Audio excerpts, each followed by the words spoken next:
Hello అండి. Welcome back our YouTube channel. Telangana రాష్ట్ర వ్యాప్తంగా ఇంద్రమ్మ ఇల్లు పథకం లబ్ధిదారులు ఎవరైతే ఉన్నారో వాళ్ళందరికీ ఒక ముఖ్యమైన సమాచారం రావడం అయితే జరిగింది.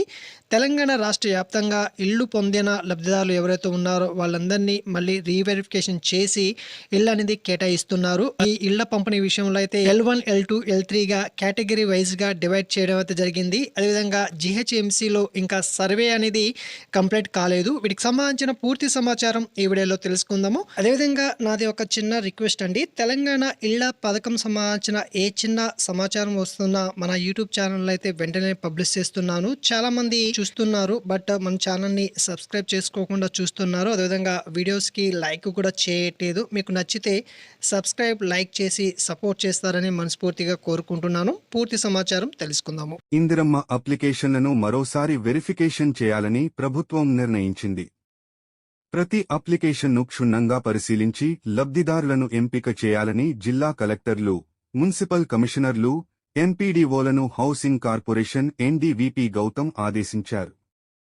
ఈ మేరకు గురువారం ఆయన సర్క్యులర్ను జారీ చేశారు. గతంలో అప్లై చేసుకున్న పబ్లిక్ ఇటీవల జరిగిన గ్రామసభల్లో పలు అభ్యంతరాలు తెచ్చారని, గ్రామసభల్లో వచ్చిన కొత్త అప్లికేషన్లను సైతం క్షుణ్ణంగా పరిశీలించాలని ఆయన పేర్కొన్నారు. ఇటీవల రాష్ట్ర వ్యాప్తంగా ఈ నెల 21 నుంచి 25 వరకు గ్రామసభలను ప్రభుత్వం నిర్వహించింది. ఇందులో ఇందిరమ్మ ఇళ్లకు రాష్ట్ర వ్యాప్తంగా 1,00,000కు పైగా అప్లికేషన్లు వచ్చాయి. అందులో అర్హులు 5,000 లోపే ఉంటారని హౌసింగ్ అధికారులు చెబుతున్నారు. వీటిపై అధికారులు గ్రామాల్లో సర్వే చేసి అర్హుల జాబితా సిద్ధం చేస్తున్నారు. దీంతో ఈ నెల 26న రాష్ట్ర వ్యాప్తంగా 72,000 మంది లబ్ధిదారులకు ఇందిరమ్మ ఇళ్ల మంజూరు పత్రాలను అందజేశారు. వీటిని కూడా పరిశీలించి అనర్హులు ఉంటే తొలగించాలని ND ఆదేశించారు.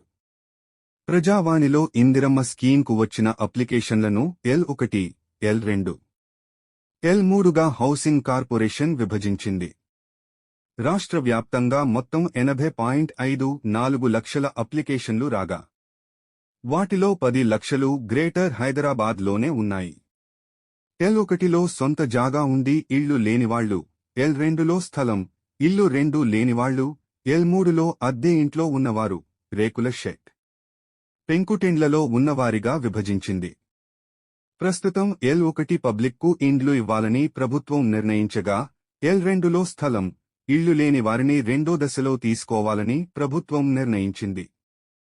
అన్ని అప్లికేషన్ల సర్వే అన్ని జిల్లాలో పూర్తి కాగా గ్రేటర్లో సుమారు 70% పూర్తయిందని అధికారులు చెబుతున్నారు. ఇదండి ఈరోజు ఇంద్రమ్మ ఇల్లు పథకం సంబంధించిన లేటెస్ట్ సమాచారము. మళ్ళీ రీవెరిఫికేషన్ చేసి మళ్ళీ అర్హత సంబంధించిన లిస్ట్ అయితే అధికారులు అయితే రెడీ చేయబోతున్నారు. GHMCలో టోటల్గా సర్వే అవ్వడానికైతే కొన్ని రోజులైతే సమయం పడుతుంది. ఒకవేళ సర్వే GHMCలో అయిపోతే మీకు వెంటనే తెలియజేస్తాను. ఇలాంటి లేటెస్ట్ సమాచారం కోసం మన యూట్యూబ్ ఛానల్ని ఒక చిన్న లైక్, వీడియో నచ్చితే సబ్స్క్రైబ్ చేసి ఫాలో అవుతారని మనస్ఫూర్తిగా కోరుకుంటూ జై హింద్.